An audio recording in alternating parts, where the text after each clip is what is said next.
Russia, চীন ও Iran এখন পর্যন্ত ঘোষণা দিয়ে বা আনুষ্ঠানিকভাবে জোটবদ্ধ হয়নি, কিন্তু নিজেদের সীমানায় এবং আশেপাশে যুক্তরাষ্ট্রের প্রভাব খর্ব করতে তারা বেশ কিছুদিন ধরেই যোগাযোগ, সহযোগিতা এবং সমন্বয় বাড়িয়ে চলেছে।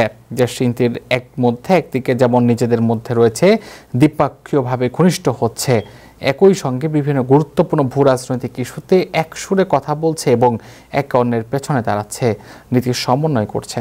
বিস্তারিত রিপোর্টে। বিশ্বব্যাপী সব মাথার উপর ছড়ি ঘোরানোর মাধ্যমে আজ্ঞাবহ কিছু মিত্র পাওয়ার পাশাপাশি বেশ কিছু শত্রু তৈরি করেছে বর্তমান বিশ্বের অন্যতম সুপার পাওয়ার আমেরিকা। যুক্তরাষ্ট্রের চোখের সামনে ওয়াশিংটনকে মোকাবেলায় একটি ত্রিদেশীয় অক্ষশক্তির জন্ম দিচ্ছে চীন, রাশিয়া ও ইরান। ত্রিদেশীয় এই সহযোগিতাকে অনেক বিশ্লেষক বর্ণনা করছেন শয়তানের অক্ষশক্তি হিসেবে। ইরান ও রাশিয়ার মধ্যে বন্ধুত্বের শুরুটা হয়েছিল 2015 সালে। সে সময় সিরিয়ার বাশার আল আসাদ সরকারকে রক্ষা করতে গিয়ে এই দুই দেশের মধ্যে সর্বপ্রথম সখ্যতা তৈরি হয়। এরপর 2022 সালে ইউক্রেন যুদ্ধ শুরুর পর বিস্ময়কর পর্যায়ে গিয়ে পৌঁছেছে মস্কো ও তেহরানের বন্ধুত্ব। যদিও আদর্শগত দিক থেকে বিবেচনা করলে ইরান রাশিয়ার মধ্যকার পার্থক্যটা দৃষ্টিকটুভাবে চোখে পড়ার মতো, কারণ রাশিয়া যেখানে কমিউনিজমের চর্চা করে সেখানে ইরান একটি ইসলামী মৌলবাদী দেশ। ভূরাজনৈতিক বাস্তবতার জেরে ইরান রাশিয়ার আদর্শগত পার্থক্য ঘুচে গিয়ে দেশ দুটি এখন ঘনিষ্ঠ কৌশলগত মিত্র। অর্থনীতি, কূটনীতি ছাপিয়ে এখন রাশিয়া ইরান সম্পর্কের প্রধান ভিত্তি হয়ে দাঁড়িয়েছে সামরিক সহযোগিতা।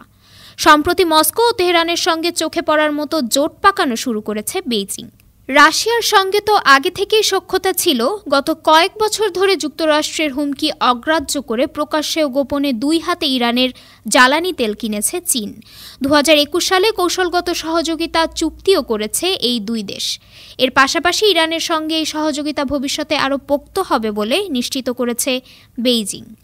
সবচেয়ে লক্ষণীয় বিষয় হল বিভিন্ন গুরুত্বপূর্ণ ভূরাজনৈতিক এবং অর্থনৈতিক ইস্যুতে এখন একসুরেই কথা বলছে এই তিন দেশ, সমর্থন করছে একে অন্যকে। গেল 13 এপ্রিল রাতে ইসরায়েলে ইরানের নজিরবিহীন হামলার পর ইরানকে নিঃস্বার্থভাবে সমর্থন করেছে চীন। বাদ যায়নি রাশিয়াও। তেহরানের আত্মরক্ষার জন্য সব ধরনের সামরিক সহযোগিতা দেওয়ার আশ্বাসও দেওয়া হয়েছিল মস্কোর পক্ষ থেকে। বিশ্লেষকরা বলছেন, চীন, রাশিয়া ও ইরানের মধ্যকার এই দহরম মহরম যুক্তরাষ্ট্র এবং তার মিত্র শিবির, বিশেষ করে ইসরায়েলের জন্য অবশ্যই একটি অশনি সংকেত।